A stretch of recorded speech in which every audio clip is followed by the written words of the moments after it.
Hello সবাইকে, আমি টুম্পা চলে এসেছি তোমাদের সঙ্গে কয়েকটা কথা শেয়ার করার জন্য। আগে বলো তো তোমরা কেমন আছো, একটু কমেন্ট করে।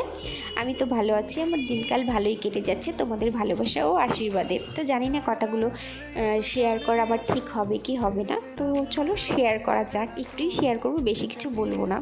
তো কিছুদিন আগে আমার পার্লারে একজন পার্টি মেকআপের বুকিং করেছিল। তো আমি পার্টি মেকআপ বা ব্রাইডাল মেকআপ করার আগে বিফোর আফটার ফটোটা নিয়ে নিই। আমার মতো সব মেকআপ আর্টিস্টরাই বিফোর আফটারের ফটোটা কিন্তু নিয়ে নেয়, কারণ এটা দেখার জন্য যে আমি ওনার ফেসে ঠিকঠাক মেকআপ করলাম কি না, এই মেকআপটা ঠিকঠাক হলো কি না, বা বেসটা ঠিকঠাক হলো কি না, হেয়ারটা ঠিকঠাক হলো কি না, বাস এতটুকুরই জন্য। আর তার থেকেও বড় কথা হচ্ছে, এখনকার দিনে যারা বুকিং করে তারা কিন্তু কাজের বেসিসেই বুকিংটা করে, এসে কিন্তু আগে কাজ দেখতে চায় যে দেখি তোমার কাজ, তারপর কিন্তু বুকিংটা করে।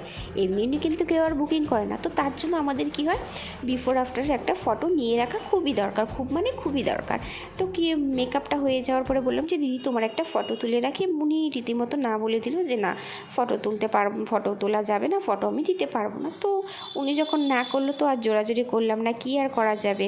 হাজুব পাবলিক, ওনার একটা ফটো রেখে আমার কি এমনটা হয়ে যাবে, আর ওনার একটা ফটো দিয়ে আমি কী এমন করে ফেলবো যার জন্য উনি ফটোটা দিল না। আচ্ছা যাই হোক, বাদ দিলাম ওনার কথা।